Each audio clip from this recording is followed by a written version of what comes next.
Hello friends, सी ए सूरज झुंझुनवाला। कैसे हो आप लोग? मैं उम्मीद करता हूँ आप लोग बढ़िया हो, अपने अपने घरों पे रह रहे हो, सोशल डिस्टेंसिंग का ध्यान दे रहे हो। और मैं भी बता दूं, मैं बहुत बढ़िया हूँ। Friends, we were discussing chapter 6 unit 1 of C A foundation, bills of exchange and promissory note. उसमें हमने लेक्चर 1 एंड 2 ऑलरेडी कंप्लीट कर लिया था, and in which we discuss some theoretical aspects about bills of exchange. We got a fair bit of idea about what bills of exchange is and why it is prepared and by whom it is prepared on whom is that is prepared. Basically हमने देखा था dryer बनाता था, who prepares it and on whom ड्रॉई पे बनाया जाता है, right.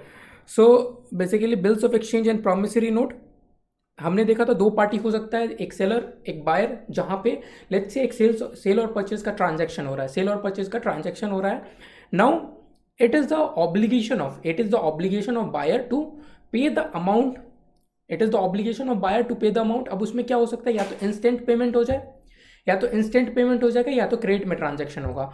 Historically traditionally क्या होता था, वो एक ओरल प्रॉमिस कर देता था, 1 महीने 2 महीने 3 महीने का ओरल प्रॉमिस कर देता था।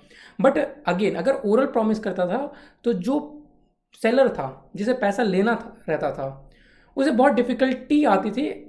जब भी ड्यू डेट आएगा, जब भी पेमेंट का डेट आएगा, उस टाइम पे ये प्रूव करने के लिए अमाउंट वाज एक्चुअली ड्यू, ये प्रूव करने में बहुत ही इशू आते थे। सो फॉर दैट एक जुगाड़ निकाला गया, बिल्स ऑफ एक्सचेंज। उसमें आप बोलते हो ठीक है, जो बात तुम बोल रहे हो उस पर ठप्पा लगा दो। जो बात तुम बोल रहे हो मैं तुम्हारा बात मानता हूँ। सेलर बेसिकली बोलेगा कि ठीक है, तुम 2 महीने के बाद पेमेंट कर देना, बट तुम उसको लिखित में दो। तो एक सेलर क्या करेगा, पूरा जो भी टर्म्स एंड कंडीशन है एक पेपर में बना लेगा, एक डॉक्यूमेंट जैसा बना लेगा, एक इंस्ट्रूमेंट जैसा बना लेगा, जिसमें बेसिकली स्टैम्प्ड रहेगा, सिग्नेचर रहेगा of both the parties, and उसमें लिखा रहेगा कि अनकंडीशनल ऑर्डर है। बेसिकली जो बायर है वो किसी भी केस में अवॉइड नहीं कर सकता है, किसी भी केस में पेमेंट को अवॉइड नहीं कर सकता ऑन ड्यू डेट। उसमें टाइम भी लिखा रहेगा, 3 मंथ्स 4 मंथ्स 2 मंथ्स 15 डेज, जो भी टाइम अग्री होगा वो टाइम भी लिखा रहेगा, right. So we have discussed these were the key features of bills of exchange as well. और उसमें एक इंपॉर्टेंट था अनकंडीशनल, क्योंकि अगर कंडीशनल हो गया तो उसमें क्या होता है कि जो ड्रॉई है बेसिकली जो बायर था, उसके पास राइट आ गया to avoid the payment, right. So this is what we discussed about key features में हमने देखा राइटिंग में अनकंडीशनल ऑर्डर होना चाहिए, स्टैम्प्ड होना चाहिए, acceptance by drawee, signed by drawer, उसके बाद डेटेड वगैरह होना चाहिए, right. Then after cheques, bills of exchange and promissory note. Cheques, bills of exchange and promissory note 3 instrument है जो बेसिकली हमारा नेगोशिएबल इंस्ट्रूमेंट एक्ट से डील होता है, जिसमें हम इस चैप्टर में bills of exchange and promissory note discuss करने वाले हैं। Bills of exchange and promissory note इस चैप्टर में हम डिस्कस करने वाले हैं। उसमें एक इंपॉर्टेंट बात आता था कि अगर आपका बिल्स ऑफ एक्सचेंज है, उसमें अगर ड्यू डेट दिया हुआ है, तो we need to calculate the actual due date क्या आएगा। So basically bills of exchange में due date in terms of exact date नहीं दिया हुआ रहता, टर्म दिया हुआ रहता है, 3 महीने और 2 महीने ऐसे करके टर्म दिया हुआ रहता है। एग्जैक्टली डेट नहीं बताएगा किस डेट पे जाकर आपको पेमेंट मिलेगा। उसमें ये लिख देगा, एक तो डेट ऑफ ड्रॉल रहेगा, डेट ऑफ एक्सेप्टेंस रहेगा और एक टर्म रहेगा। तो you need to calculate the exact due date, ठीक है, एग्जैक्ट ड्यू डेट। एंड उसमें हमने 2 टाइप के ड्यू डेट देखे थे, nominal due date and legal due date. Nominal due date basically क्या होता है, अगर आपका आफ्टर डेट है तो जस्ट आप जितना भी टर्म है आफ्टर डेट, मतलब जिस दिन ड्रॉ हो रहा है उसमें टर्म ऐड कर दोगे। आफ्टर साइट है मतलब जिस दिन एक्सेप्टेंस हो रहा है बिल्स का, उसमें आप टर्म ऐड कर दोगे। This is nominal due date. अब जो नॉमिनल ड्यू डेट कैलकुलेट करते हो, उसमें अगर आप 3 डेज ऐड कर दें, नॉमिनल ड्यू डेट में अगर आप 3 डेज ऐड कर दे तो वो क्या आ जाएगा, लीगल ड्यू डेट आ जाएगा। 3 डेज ऐड कर दो तो लीगल ड्यू डेट। अब लीगल ड्यू डेट में भी अगर आपका एक ट्विस्ट क्या था, कि आपका हो सकता है जो ड्यू डेट आ रहा है वो पब्लिक हॉलीडे हो, या तो वो पब्लिक हॉलीडे हो या तो वो इमरजेंसी हॉलीडे हो। अब आपको स्टूडेंट्स पता है कि पब्लिक हॉलीडे पहले से ही आपको अनाउंस्ड रहता है through official gazette of India, आपको पहले से पता होगा। तो इन दैट केस आपको कोई भी एक्स्ट्रा बोनस डेज नहीं दिया जाएगा। इनफैक्ट जो भी आपका प्रेसिडिंग बिजनेस डे होगा उस दिन आपका पेमेंट ड्यू होगा। तो ड्रॉई को कोई इसका बेनिफिट नहीं मिल रहा है, राइट। बट अगर आपका इमरजेंसी हॉलीडे आ जाता है, let's say for calamity strike, और अभी हमने कोविड का सिनेरियो देखा था, ऐसा कुछ भी अननोन चीज़ आ जाता है जो पता नहीं था पहले से, what you call it, to drawee पता नहीं होता है ना कि बैंक का स्ट्राइक हो गया, कोविड का पता नहीं होता है, अर्थक्वेक आ गया, देन आफ्टर फ्लड आ गया, कुछ ऐसा कुछ हो जाता है अदर देन पब्लिक हॉलीडे है, तो इन दैट केस आपको सक्सीडिंग डे दिया जाता है, सक्सीडिंग बिजनेस डे पे आपको पेमेंट करना पड़ेगा। नाउ इसमें आपको जब भी पब्लिक हॉलीडे में आपको संडे को भी इंक्लूड करना है, राइट। तो ये हमने देखा था। उसके बाद हमने ये भी देखा था types of bills of exchange में एक इनलैंड बिल होगा, फॉरेन बिल होगा। Inland bill, foreign bill, registered bill and bearer bill, trade bill and accommodation bill, demand bill and term bill. Demand bill basically आपको on demand payment करना पड़ेगा। Term bill में आपने दो देखा था, after date and after sight हो सकता है। आफ्टर डेट में डेट ऑफ ड्रॉल से देखेंगे एंड आफ्टर साइट में डेट ऑफ एक्सेप्टेंस से देखेंगे, राइट। ठीक है, अब we will start today's discussion. I hope you are making notes. Now हमने लास्ट लेक्चर में टुवर्ड्स एंड हमने ये देखा था ड्यू डेट कैलकुलेट कैसे करते हैं। Before we discuss the types of bills of exchange, we also discussed about due date, ठीक है। सो ड्यू डेट कैलकुलेशन के लिए अभी तक हमने थ्योरेटिकली देखा है। So let's have some practice of different cases, उसमें bill what you call it due date calculate कैसे करेंगे।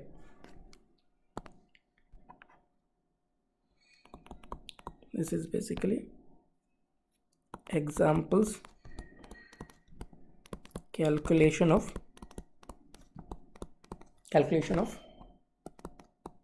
due date, examples of calculation of due date, ठीक है। अब यहाँ पे मैं 5 कॉलम बना रहा हूँ। डेट ऑफ ड्रॉल मतलब किस दिन बिल ड्रॉ हो रहा है, एक्सेप्टेंस डेट,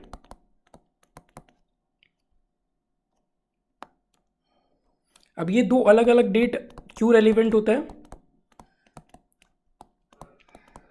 बताएंगे स्टूडेंट्स।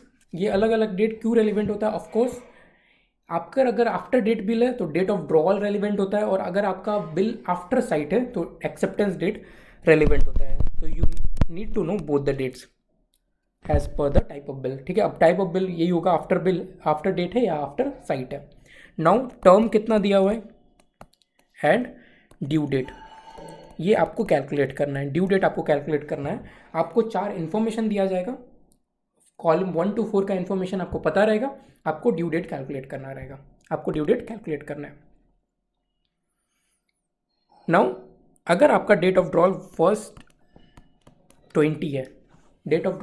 1 जनवरी 2020 है, और आपका एक्सेप्टेंस 3 जनवरी 20 को हो रहा है, और आपका क्या टाइप क्या है, आफ्टर डेट है। आफ्टर डेट मतलब date of drawal becomes relevant and acceptance date relevant नहीं होता है। और आपका टर्म जो है दैट इज 1 मंथ, ठीक है। तो आपको यहाँ पे ड्यू डेट जो कैलकुलेट करना है that is legal due date. तो आपको 3 डेज जो ग्रेस होता है उसको ध्यान में रखना है। 3 डेज ग्रेस को आपको ध्यान में रखना है। तो 1 जनवरी 20 है, 1 जनवरी 20 is your relevant date. 1 January 20 is your relevant date क्योंकि आपका आफ्टर डेट है, तो आपको 1 January this is not relevant date. Now 1 जनवरी 20 से 1 मंथ कब कंप्लीट होगा? 1 जनवरी 20 से 1 मंथ कब कंप्लीट होगा स्टूडेंट्स? 1 फरवरी 20 को 1 महीने कंप्लीट हो जाएंगे। 1 फरवरी 20 में अगर आप 3 डेज ऐड करते हो, 1 फरवरी 20 में अगर आप 3 डेज ऐड करोगे तो कौन सा दिन आएगा? 1 फरवरी 20 में 3 डेज ऐड करोगे तो of course 4 February 20 will be due date, ठीक है। तो पहले आप 1 महीने ऐड कर लो, फिर 3 डेज। इसको ऐसे मत कंसिडर कर लेना कि 1 महीने मतलब 30 days and 30 days plus 3 days is 33 days. The answer is no, ऐसे गलत हो जाएगा क्योंकि 1 महीने डजंट मीन कि 1 महीने मतलब 30 डेज ही होगा। 1 महीने मतलब 30 डेज नहीं होता है। You have to keep that in mind. दूसरा एग्जाम्पल सेम आपका 1 जनवरी 20 को अपने डेट ऑफ ड्रॉल है, एक्सेप्टेंस सेम 3 जनवरी 20 को हो रहा है, बट इस केस में आफ्टर साइट है, ये आफ्टर साइट का केस है, सेम 1 मंथ है, तो इसमें क्या होगा, आफ्टर साइट है सिंपल। अब इस केस में ये डेट इररेलेवेंट हो जाता है, ये डेट इररेलेवेंट हो जाएगा, आपके लिए रेलेवेंट 3 जनवरी 20 होता है, आपके लिए रेलेवेंट 3 जनवरी 20 है। 3 जनवरी 20 से एक महीने कंप्लीट होगा 3 फरवरी 20, 3 जनवरी 20 से एक महीने कंप्लीट होगा 3 फरवरी 20, 3 फरवरी 20 में again we will add 3 days, 3 फरवरी 20 में again we will add 3 days, तो 3 में 3 ऐड करेंगे तो 6 फरवरी आ जाएगा, 6 फरवरी 20। I hope this is good with you, अभी तक सब सही चल रहा है। चलो तीसरा एग्जाम्पल करते हैं। आपका तीसरा एग्जाम्पल है 1 जनवरी 20 अगेन, 3 जनवरी 20 अगेन, आफ्टर डेट है, और इस केस में 30 डेज है, इस केस में 30 डेज है। अब जहाँ पर 30 डेज की बात आए, जहाँ पर 30 डेज की बात आए, तो आपको ऐसे नहीं है कि 1 जनवरी 20 और 30 डेज मतलब 1 मंथ, तो 1 फरवरी 20 हो जाएगा। द आंसर इज नो, ऐसे कैलकुलेट नहीं करना है, ऐसे कैलकुलेट नहीं करना है। आप 1 जनवरी 20 में, 1 जनवरी 20 में आप 30 डेज ऐड करोगे, 1 जनवरी 20 में 30 डेज ऐड करोगे तो आप पहुंचोगे 31 जनवरी 20, 31 जनवरी 20, क्योंकि जनवरी is a 31 days month, January is 31 days a month, ठीक है। तो आप 31 जनवरी को पहुंचोगे, 31 जनवरी में अगेन 3 डेज ऐड करोगे तो 1 फरवरी, 2 फरवरी एंड 3 फरवरी, तो इस केस में 3 फरवरी 20 आएगा, 3 फरवरी 20 आएगा। एंड अब मैं आपको एक और ट्रिक सिखाता हूँ, एक और ट्रिक आप लोगों को याद रखना पड़ेगा कि कौन से महीने में कितने नंबर ऑफ डेज होते हैं, कौन से महीने में कितने नंबर ऑफ डेज होते हैं। तो आपको एक टेक्निक है, कैसे याद रखोगे आप, ये आप अपना मुट्ठी लो, ठीक है, मुट्ठी लो, उसको ऐसे बंद करो और ये देखो, फर्स्ट इज जनवरी, ठीक है। जनवरी में कितने महीने होंगे, जनवरी में कितने महीने डेज होंगे, सॉरी 31, ठीक है। जितने भी ऊंचे वाले हैं ना, जो ऊंचे वाले हैं उसको 31 एंड जो नीचे वाले हैं वो 30th, ठीक है, एक्सेप्ट फॉर फेब्रवरी, ठीक है। तो जनवरी 31, जनवरी 31 डेज, ठीक है। फरवरी डिपेंड्स 28 और 29 होगा, फरवरी डिपेंड्स 28 और 29 होगा, वो डिस्कस करेंगे, ठीक है। फरवरी का एक एक्सेप्शन है, बट फरवरी के बाद फिर मार्च आ जाएगा 31, मार्च 31, फिर अप्रैल आएगा, अप्रैल 30, ठीक है। अप्रैल के बाद मई 31, फिर जून 30th, जुलाई अगेन 31, ठीक है। ये खत्म हुआ, वापस यहाँ से स्टार्ट करो, फिर स्टार्टिंग देखो यहाँ खत्म हुआ, वापस स्टार्टिंग टॉप से ही हो रहा है। तो जुलाई के बाद अगस्त 31 अगेन, सितंबर 30th, अक्टूबर 31, नवंबर 30th, ठीक है, दिसंबर 31। अभी एग्जामिनेशन पर्पज के लिए ये टेक्निक यूज करोगे, बाद में आपको ऑटोमेटिकली याद हो जाएगा, ठीक है। तो इसमें मैं अगेन आपको नोट डाउन भी करा देता हूँ, number of days in a month, ठीक है, number of days in a month. फटाफट जैन लिखेंगे, फेब लिखेंगे, मार्च लिखेंगे, अप्रैल, मई, जून, जुलाई, अगस्त, सितंबर, अक्टूबर, नवंबर एंड दिसंबर, जनवरी 31, फरवरी 28 और 29 कब होगा, लीप ईयर में, 29 कब होगा, लीप ईयर में। वो भी लीप ईयर कैसे जानते हैं वो भी हम देखेंगे। 31, 30th, फिर 31, फिर 30th, ऑल्टरनेटिव चलता है, फिर 31, बट जुलाई और अगस्त ना कंसेक्यूटिव 31 है, ठीक है। उसके बाद सेम 30th, 31, 30th, तो अगर आप 2 एक्सेप्शन याद रख लो, 2 एक्सेप्शन, एक अगस्त वाला कि अगस्त वाला कंसेक्यूटिव में, ऑल्टरनेटिव में 30th नहीं आता है, 31st होता है अगस्त, एक 31st होता है, और दूसरा आप याद रख लो फरवरी का, फरवरी का 28 डेज होता है नॉर्मली, लीप ईयर में 29 days. So basically leap year में यहाँ पे लीप ईयर लिखेंगे,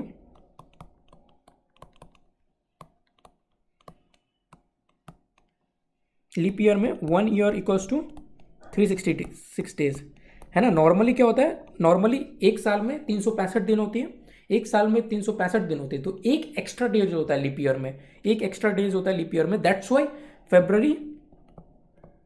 फरवरी में क्या होगा, 29 डेज होगा। अब लीप ईयर कैसे पता करेंगे, क्या हमें याद रखना पड़ेगा? The answer is no, the answer is no. देखो जो भी ईयर है, if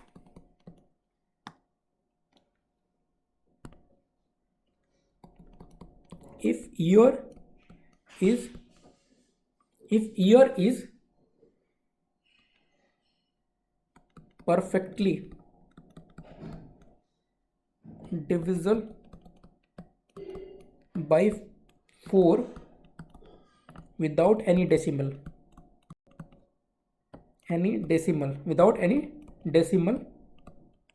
then it's a leap year,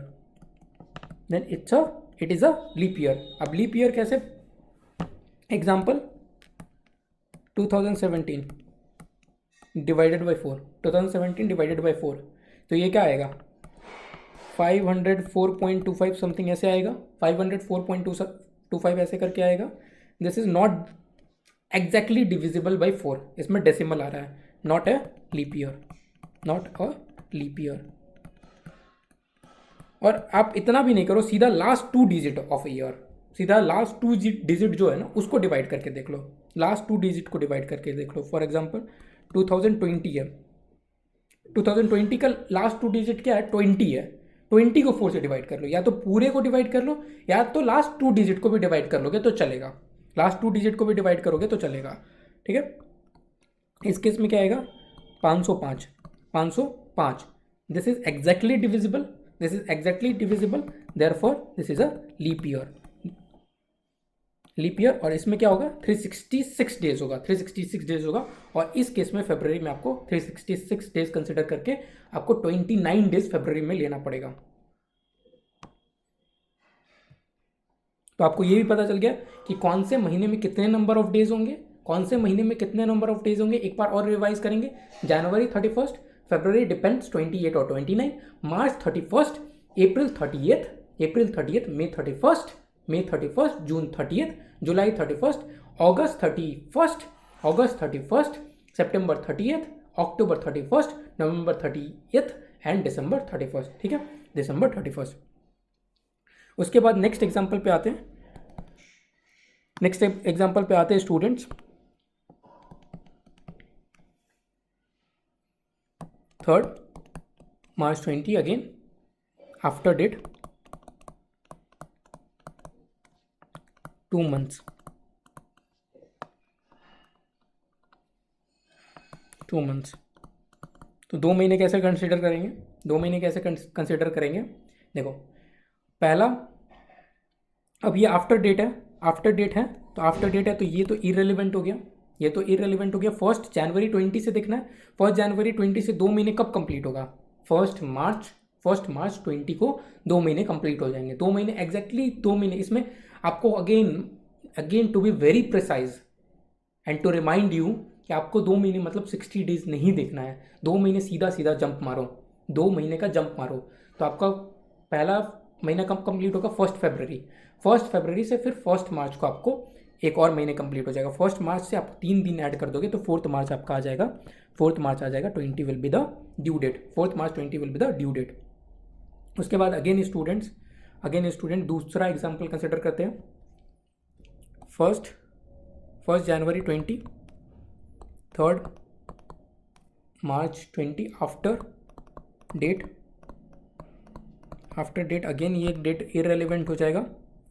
अब इसमें अगेन लेना है 60 डेज कंसिडर करो, 60 डेज कंसिडर करना है। 60 डेज अब कैसे कंसिडर करोगे, तो 60 डेज का कैलकुलेशन, अब जब डेज नंबर ऑफ डेज दिया है ना तो उसमें स्ट्रेट फॉरवर्ड 3 डेज ऐड करो, पहले तो स्ट्रेट फॉरवर्ड 3 डेज ऐड करो, तो 63 डेज है। आप स्टार्ट कब से कर रहे हो? 1 जनवरी 20 से, 1 जनवरी 20 से स्टार्ट कर रहे हो। तो 1 जनवरी 20 से स्टार्ट करो तो पहले तो आपका रिड्यूस कर दो। 1 जनवरी 20 में, जनवरी में कितने दिन बचे हैं? 30 दिन बचे हैं। 1 जनवरी से 31 आप पहुंचना चाहते हो तो 30 दिन बचे हैं, तो जैन के कितने हो जाएंगे? -30। ठीक है, आपके पास अब बैलेंस कितना बचा है? 33। बैलेंस कितना बचा है? 33। ठीक है, तो फेब में चले जाओ। फेब में आपका कौन से वाला लीप ईयर है? फेब में this is a leap year क्योंकि 2020 है, 2020 इज अ लीप ईयर, तो लीप ईयर में 29 डेज रिड्यूस करोगे। अब आपके पास बैलेंस कितना बचा?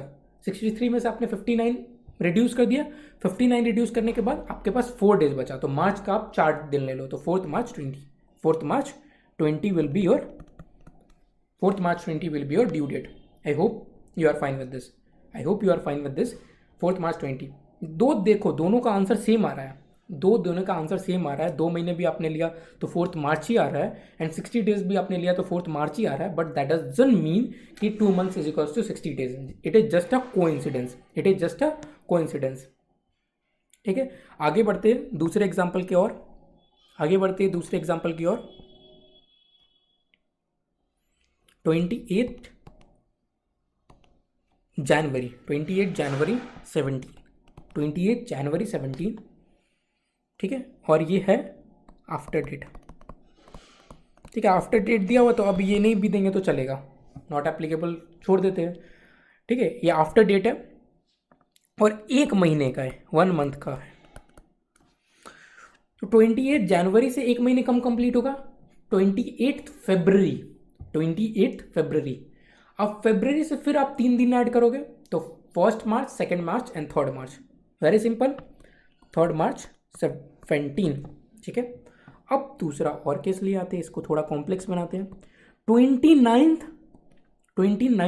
जनवरी 17, same example after date. Please note down करेंगे। अगर ये सारे केसेस अगर आप कर लिए ना, जितना भी मैं केसेस दिखा रहा हूँ, तो आपको ड्यू डेट कैलकुलेशन में तो कभी प्रॉब्लम आएगी नहीं, ड्यू डेट कैलकुलेशन में प्रॉब्लम नहीं आएगी। और एक आध डेज भी इधर उधर हो गया ना तो आपका पूरा आंसर गलत हो सकता है, पूरा आंसर गलत हो सकता है। So please keep in mind कि आपको ये एग्जाम्पल्स को ध्यान से सुनने और ध्यान से नोट डाउन भी करने हैं। ठीक है, तो 29 जनवरी 17। अब स्टूडेंट्स बताएंगे 29 जनवरी 17 से 1 महीने कब कंप्लीट होगा? आप बोलोगे 29 फरवरी 17। बट बताओ, क्या 2017 is a leap year? The answer is no. 2017 is not a leap year, तो इसमें फरवरी में 28 डेज ही होगा। 2017 is not a leap year, तो इसमें फरवरी में सिर्फ 28 डेज होगा। तो अगर आप 1 महीने कंप्लीट करोगे तो 29 फरवरी में आइडियली पहुंचते हो, जो कि है नहीं, एग्जिस्ट ही नहीं करता है। तो आप ठीक है, आप बोलोगे कि चलो हम चले जाते हैं 1 मार्च। क्या ये सही है? ध्यान से सोचेंगे, क्या ये सही है कि आप, ठीक है, आपको 28 तो फरवरी तक ही मिल रहा था, 28 तो फरवरी तक ही मिल रहा था, तो आपने सोचा चलो, क्योंकि आइडियली 29 फरवरी बनता है बट वो एग्जिस्ट नहीं करता, तो आप 1 दिन आगे बढ़ा दो, दैट इज 1 मार्च। आपने यहाँ पे ठीक सोचा, बट ऐसा नहीं होता है, क्योंकि आपको 1 महीने देखने हैं। अगेन वो 30 डेज वाला कॉन्सेप्ट वगैरह नहीं लगाना है, आपने 1 महीने देखना है। 1 महीने चाहे 25 दिन में ही कंप्लीट क्यों ना हो जाए, वैसे होगा नहीं, बट 1 महीने चाहे 25 दिन में क्यों ना कंप्लीट हो जाए, आपको 1 महीने को 1 महीने जैसे ही देखना है। तो इवन 29 जनवरी है, इवन 30 जनवरी है, इवन 31 जनवरी है, आपका महीना जो कंप्लीट होगा, वो आपका 28 फरवरी ही को कंप्लीट होगा। 28 फरवरी को कंप्लीट हो जाएगा 1 महीने। ठीक है, 28 फरवरी को कंप्लीट हो जाएगा 1 महीना। तो 28 फरवरी को कंप्लीट हुआ 1 मंथ, एंड उसके बाद 3 डेज 3 मार्च 2017। तो this one is very important, इसमें मैक्सिमम स्टूडेंट्स गलत करके आएंगे। दिस वन इज इंपॉर्टेंट, तो आप भी टैग इन कर सकते हो इंपॉर्टेंट, इसमें आप गलत कर सकते हो, इसमें आप गलत करने के स्कोप से। अब एक और बम का गोला देता हूँ। ऐसे ही आपका 29 जनवरी 17 को 29 जनवरी 17 को बन रहा है आपका डेट ऑफ ड्रॉल। अगेन मैं आफ्टर डेट वाला देखो आफ्टर डेट और आफ्टर साइट में ज़्यादा कुछ फ़र्क नहीं है, जस्ट कि आप आफ्टर डेट में डेट ऑफ ड्रॉल ले लेते हो और आफ्टर साइट में आप डेट ऑफ एक्सेप्टेंस ले लेते हो, तो उतना ही का, तो ज़्यादा कोई ऐसा टेक्निकल एस्पेक्ट इन्वॉल्व नहीं है, तो उस चीज़ में हम कॉम्प्लेक्स करते नहीं हैं। नाउ ये होने के बाद 195 डेज दिया हुआ है, 195 डेज दिया हुआ है। तो अब चलो कैलकुलेशन करते हैं। 195 डेज दिया हुआ है, तो पहले तो क्योंकि नंबर ऑफ डेज है ना, नंबर ऑफ डेज है तो उसमें 3 डेज स्ट्रेट ऐड कर देते हैं। नंबर ऑफ डेज क्योंकि दिया हुआ है तो 3 डेज आप स्ट्रेट ऐड कर सकते हो, 3 डेज आप स्ट्रेट ऐड कर सकते हो। तो आपका 195 इज इक्वल्स टू 198 डेज हो जाएगा, 198 डेज हो गया, ठीक है, 198 डेज हो जाएगा। अब आपको स्टार्ट कब से करना है, आपको स्टार्ट कब से करना है, 1 सेकेंड, 29 ऑफ जनवरी से आपने स्टार्ट करना है। तो जनवरी में अब आपका कितना दिन बच गया, 2 दिन बच गया, जनवरी में 2 दिन बच गया है, तो 2 दिन रिड्यूस करो जैन का 2 दिन रिड्यूस करो, आपके पास आया 196, ठीक है। 2 दिन आपका जैन का रिड्यूस हो गया, 196 आया, ठीक है। उसके बाद आता है फेब ये कौन सा है, 2017 is a non leap year, 2017 is a non leap year, आपने रिड्यूस करा 28, ठीक है, आपने 28 रिड्यूस करा, 28 रिड्यूस करा, आपका आंसर कितना बनेगा, आपका आंसर बनेगा 168, 168 डेज और होता है, बचता है मार्च 31, ठीक है। 31 डेज रिड्यूस करेंगे, 31 डेज रिड्यूस करेंगे 137 बचता है, 31 डेज रिड्यूस करेंगे 137 डेज बचता है। अप्रैल 30, 107 बचता है, अभी भी आगे और जा सकते हैं। अप्रैल मई 31, तो कितना बचेगा 76 डेज। जून 30, 46 डेज बचता है, 46 डेज बचता है। जुलाई में कितना होगा 31, बचा 15 डेज। अब 15 डेज कौन से महीने में जाएगा, ये अगस्त में जाएगा, अगस्त में 15 डेज जाएगा। जुलाई के बाद अगस्त ही आएगा ना, अगस्त आएगा। अब आप स्टूडेंट आप सिंपली बोलोगे, क्योंकि अब आपने ग्रेस डेज ऑलरेडी ऐड कर दिया था, 15 अगस्त बनता है, आप सीधा बोल दोगे आंसर क्या होगा 15 अगस्त। डू यू अग्री और not? I hope everyone agrees with me tell now. But एक बात बताओ, हमने एक कॉन्सेप्ट पढ़ा था कि पब्लिक हॉलीडे होगा तो क्या होगा, पब्लिक हॉलीडे होगा तो क्या होगा। एंड टेल मी स्टूडेंट्स, क्या 15th of August is a public holiday और not? The answer is yes, it's a independence day in India, it's an independence day in India, or rather you should say the biggest public holiday in India, 15th of August। तो उस दिन तो आपका क्या है, public holiday है, तो आपको क्या लेना है, प्रीसीडिंग लेना है या सक्सीडिंग लेना है? The answer is preceding business day. तो आप 14th ऑफ अगस्त को कंसिडर कर सकते हो, 14th ऑफ अगस्त को कंसिडर कर सकते हो। तो आपको कुछ पब्लिक हॉलीडेज तो याद रखने पड़ेंगे, 15 गांधी जयंती, 15 अगस्त को, 26 जनवरी रिपब्लिक डे, तो ये सब तो आपको याद रखने पड़ेंगे। और कुछ कुछ आपका क्वेश्चंस में भी दे देता है कि ये डेट आपका पब्लिक हॉलीडे है, चाहे ये डेट आपका इमरजेंसी हॉलीडे है, ठीक है। तो ये आपका आंसर क्या बन जाएगा 14th अगस्त 17, 14th अगस्त 17, ठीक है। तो I guess this is enough कि आपने पब्लिक हॉलीडे वाला भी देख लिया। देन आफ्टर आपने ये भी देख लिया कि 1 मंथ वाला केस है तो क्या होगा, नंबर ऑफ डेज में है तो क्या होगा, है ना। अगर आपका 29 फरवरी को 1 महीने कंप्लीट हो रहा है जो कि नॉन लीप ईयर है, तो उसमें क्या करना है। तो आपने ये सारे केसेस देख लिए। इसमें सिर्फ हमने इमरजेंसी हॉलीडे वाला नहीं देखा है, बट इमरजेंसी हॉलीडे अगर आपको क्वेश्चन में दिया हुआ है तो आपको लॉजिकली क्लिक कर ही जाएगा, क्योंकि इमरजेंसी हॉलीडे क्वेश्चन में ही देना पड़ेगा, अनलेस आपको पता भी नहीं चलेगा। तो आपको इमरजेंसी हॉलीडे अगर क्वेश्चन में दिया हुआ है तो कोई दिक्कत ही नहीं है, आप उसका सक्सीडिंग डे ले लेना। आपको संडेज याद नहीं करने हैं, क्योंकि आपका Sundays ideally is a public holiday, but आपको याद करके नहीं जाने हैं। हो सकता है आपको क्वेश्चन में दे दे कि ये दिन संडे था, तो संडे अगर दिया हुआ है तो अगेन उसको आप पब्लिक हॉलीडे कंसिडर करके पिछले वाले दिन लोगे, ठीक है। I hope you understand this.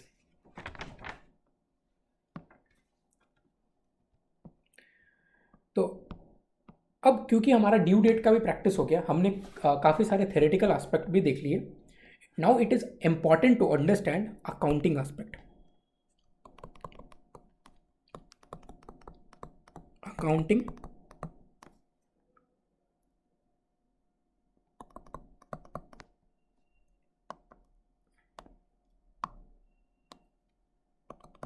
in the books of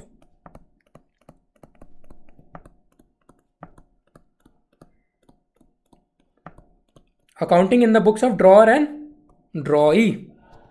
Accounting in the books of drawer and drawee. ठीक है, तो पहले हम देख लेते ट्रांजैक्शन क्या है। तो कुछ बेसिक पहले देखेंगे। Journal entry in drawer books,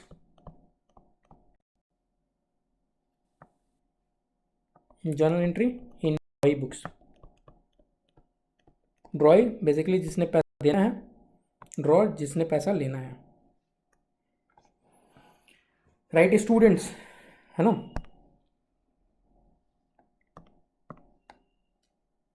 पहले नॉर्मली क्या होगा, गुड सोल्ड होगा, गुड सोल्ड और परचेज्ड ऑन क्या होगा, क्रेडिट होगा, तभी ये पूरा कहानी आएगा। अगर कैश में हो गया तो ये पूरा बिल्स ऑफ एक्सचेंज का कॉन्सेप्ट ही नहीं आएगा, क्योंकि क्रेडिट में होता तभी तो इतना कहानी करते हो। तो गुड सेल्ड और परचेज ऑन क्रेडिट, तो क्या होगा, नॉर्मल एंट्री आप क्या डालते हो, ये तो सबको पता है, डेटर। आप ड्रॉई का नाम लिख दोगे, ड्रॉई का नाम लिख दोगे, है ना, ड्रॉई का नाम लिख दोगे, डेबिट टू सेल्स कर दोगे, है ना। डेटर लिख दोगे या ड्रॉई का नाम लिख दोगे, ड्रॉई का नाम लिख दोगे, टू सेल्स कर दोगे। चलो भालो, चलो जी आगे।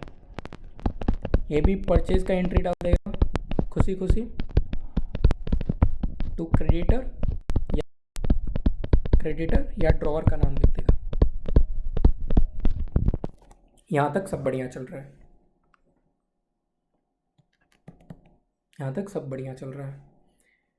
अब ये क्रेडिट ट्रांजैक्शन हुआ, ड्रॉअर ने क्या करा, ड्रॉअर ने बनाया बिल्स ऑफ एक्सचेंज। ड्रॉअर ने क्या बनाया, ड्रॉअर ने बिल्स ऑफ एक्सचेंज बनाया। Drawer makes,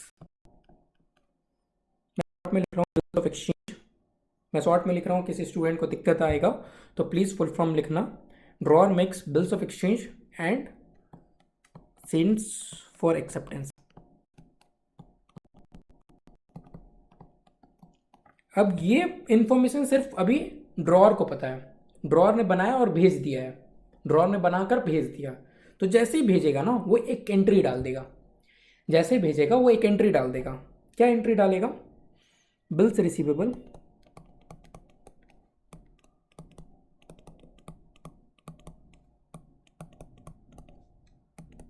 bills receivable. अब ये क्या करेगा, जो पैसा डेटर के नाम पे था, ड्रॉई के नाम पे था, जो पैसा ड्रॉई सोकल ड्रॉई के नाम पे है, डेटर के नाम पे, वो एक इंस्ट्रूमेंट के नाम से अब चढ़ा देगा, एक इंस्ट्रूमेंट के नाम से चढ़ा देगा, that is bills receivable, that is bills receivable. Bills receivable को डेबिट कर दिया और डेटर का नाम चाहे ड्रॉई का नाम हटा देगा बुक से,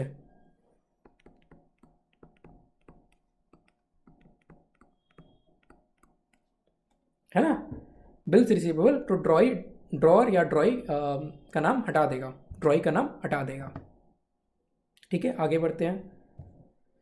तो इसको ऐसे सिंपली भी लिख सकते हो, बिल्स रिसीवेबल टू ड्रॉई, क्योंकि at the end of the day same ही पर्सन है, तो इतना कंफ्यूज नहीं करते। Drawee is the person on whom bills of exchange is drawn. ये क्या करेगा, ये अब ये इसके पास पहुंचा है, ये सेंड किया एक्सेप्टेंस के लिए, इसने एक्सेप्टेंस दिया नहीं है, इसने अभी तक मंजूरी नहीं दी है। तो जब तक मंजूरी नहीं दी, वो कुछ भी कागज के टुकड़े में लिख दे, ड्रॉअर कुछ भी कागज के टुकड़े में लिख दे, इसको कोई फर्क नहीं पड़ता है। एंड दैट्स वाई अभी तक इसके बुक्स में कोई एंट्री होगी नहीं, अभी तक इसके बुक्स में कोई एंट्री होगी नहीं। ड्रॉअर ने तो एंट्री डाल दी एज्यूमिंग कि ड्रॉई एक्सेप्टेंस दे देगा, ड्रॉअर ने एंट्री डाल दी एज्यूमिंग ड्रॉई एक्सेप्टेंस दे देगा, बट जरूरी नहीं है ना ड्रॉई एक्सेप्टेंस दे देगा। अब ड्रॉई ने अगर एक्सेप्टेंस दे दिया, एक्सेप्टेंस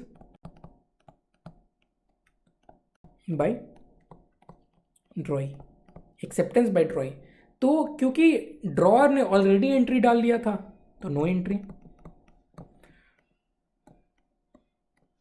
ड्रॉअर ने ऑलरेडी क्या कर लिया था, एंट्री डाल दिया था, तो no entry. And in the books of drawee क्योंकि उसने एक्सेप्टेंस दे दिया तो एक काइंड ऑफ बिल्स पेएबल हो गया।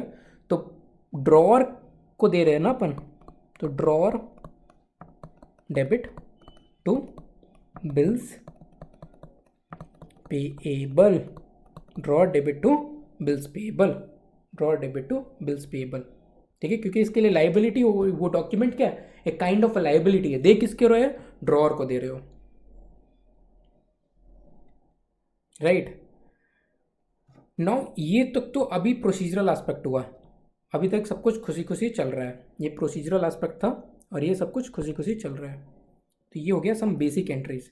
तो हम दो कैटेगरी में पढ़ेंगे कि ये बेसिक एंट्रीज हो गए जो हर एक केस में आपको पास ऑन करने ही पड़ेंगे।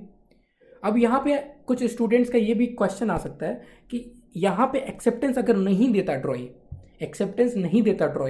तो क्या करना पड़ता है, पहले तो ड्रॉअर को एंट्री को रिवर्स करना पड़ता है, क्योंकि एक्सेप्टेंस नहीं मिला, एंट्री रिवर्स हो गया, काइंड ऑफ डिसऑनर हो गया। अब क्योंकि ये डिसऑनर हो गया, इसके ड्रॉई ने एक्सेप्टेंस दिया ही नहीं, तो थर्ड एंट्री ड्रॉई के बुक्स में आएगा नहीं। उसके बाद क्या आ जाएगा, अगर डिसऑनर हो गया, in that case drawer will have a right to legal action, notary वगैरह के पास जाएगा। और वो हम देखेंगे भी कि डिसऑनर के केस में नोटरी के पास ड्रॉअर जाएगा, and then what all will happen we're gonna discuss that। तो ये कुछ हो गए बेसिक एंट्रीज। अब हम जाते हैं, अब ये एक्सेप्टेंस होने के बाद जो ड्यू डेट आने वाला है, उसमें क्या क्या पॉसिबिलिटीज हो सकती है, ऑलराइट।